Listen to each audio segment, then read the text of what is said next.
Assalamualaikum. Apa khabar semua murid-murid? Ustazah doakan semoga semuanya berada di dalam keadaan yang sihat. Hari ini kita akan belajar mata pelajaran Pendidikan Islam tahun 4 bidang sirah. Tajuk yang akan ustazah kongsikan ialah dakwah Nabi Muhammad sallallahu alaihi wasallam. Murid-murid bolehlah merujuk buku teks Pendidikan Islam tahun 4, muka surat 154, 155, 156, 157 dan 158. Murid-murid semua, jom kita lihat kisah ini. Assalamualaikum kawan-kawan. Saya Urustia, misi dakwah perkampungan orang asli. Pada hari ini, saya akan menerangkan cara dakwah Nabi Muhammad sallallahu alaihi wasallam. Suka saya ingatkan bahawa dakwah bermaksud menyeru dan mengajak umat manusia untuk beriman dan taat kepada Allah Subhanahu wa taala serta kembali ke jalan yang benar. Nabi Muhammad sallallahu alaihi wasallam berdakwah di Mekah secara sulit selama 3 tahun. Baginda berdakwah kepada kaum kerabat yang rapat dengannya terlebih dahulu. Setelah itu barulah diperintahkan oleh Allah agar berdakwah secara terang-terangan. Murid-murid sekalian, jom kita lihat tentangan kafir Quraisy terhadap dakwah Nabi Muhammad sallallahu alaihi wasallam. Yang pertama, fitnah. Orang Quraisy menuduh Nabi Muhammad sallallahu alaihi wasallam sebagai gila, ahli sihir dan pendusta. Mereka mendakwa Nabi Muhammad sallallahu alaihi wasallam ialah pemecah belah masyarakat dan pemutus hubungan silaturahim. Yang kedua, pemulauan. Orang Quraisy menghalang aktiviti berjual beli dan semua bentuk komunikasi dengan kaum muslimin termasuk perkahwinan. Tindakan itu menyebabkan kaum muslimin mengalami kelaparan dan semakin tertekan. Pemulauan berlarutan selama hampir 3 tahun. Yang ketiga, penyiksaan.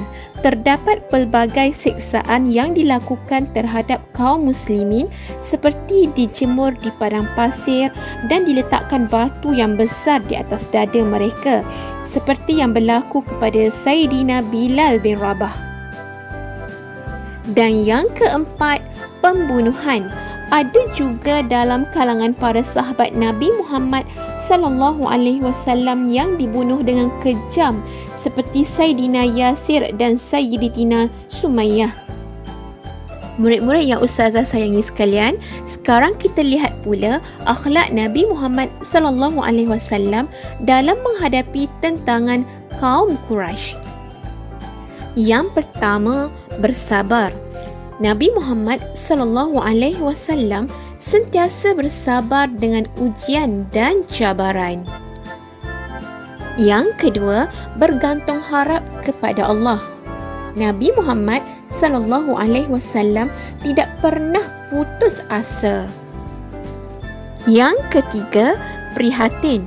Nabi Muhammad sallallahu alaihi wasallam mengutamakan kaum keluarga dalam berdakwah. Dan yang keempat, berjiwa besar.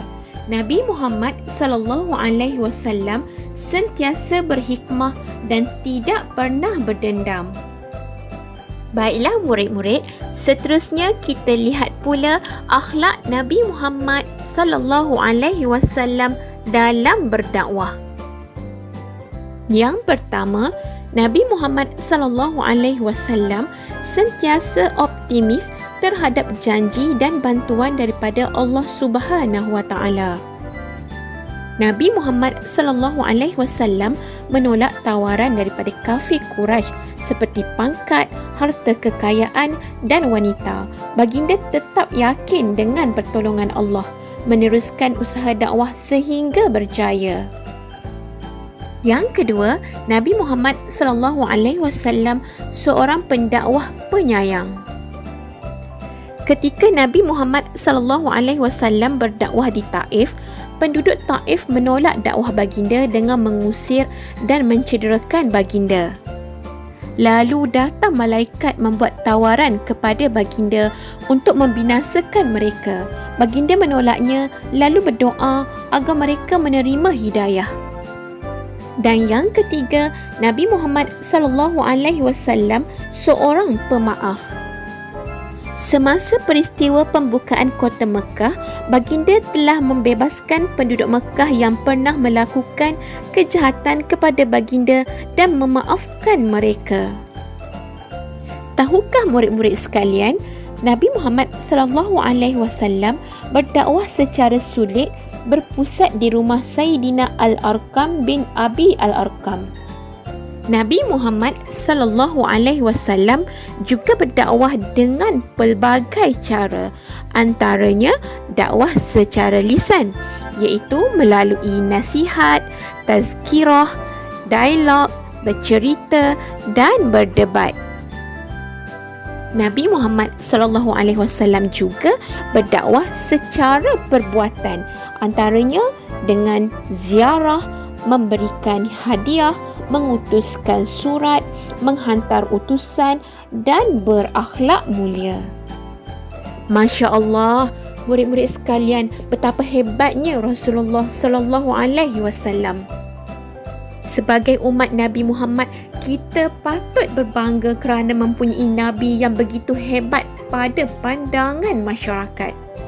Bukan sahaja pada pandangan masyarakat, tetapi di sisi Allah Subhanahu Wa Taala, baginda adalah sangat mulia.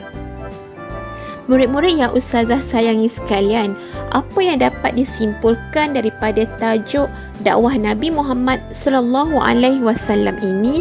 Sebagai umat Islam, kita perlu bersabar dan tabah kerana sifat tersebut akan membawa kita kepada kejayaan. Selain itu, kita juga perlu mempunyai pendirian yang teguh seperti Nabi Muhammad sallallahu alaihi wasallam dan mempunyai jati diri yang kuat. Baiklah murid-murid, selesailah sudah tajuk kita pada hari ini, iaitu dakwah Nabi Muhammad sallallahu alaihi wasallam untuk bidang sirah. Seterusnya, murid-murid bolehlah menjawab soalan yang Ustazah berikan ini. Soalan pertama, apakah maksud dakwah? Soalan yang kedua, bagaimanakah cara tentangan kafir Quraisy terhadap dakwah Nabi Muhammad sallallahu alaihi wasallam? Soalan yang ketiga, berikan 4 akhlak Nabi Muhammad sallallahu alaihi wasallam dalam menghadapi tentangan kaum Quraisy. Dan soalan yang keempat, berikan akhlak Nabi Muhammad sallallahu alaihi wasallam dalam berdakwah. Baiklah murid-murid, semoga soalan-soalan yang Ustazah berikan itu tadi murid-murid dapat menjawabnya.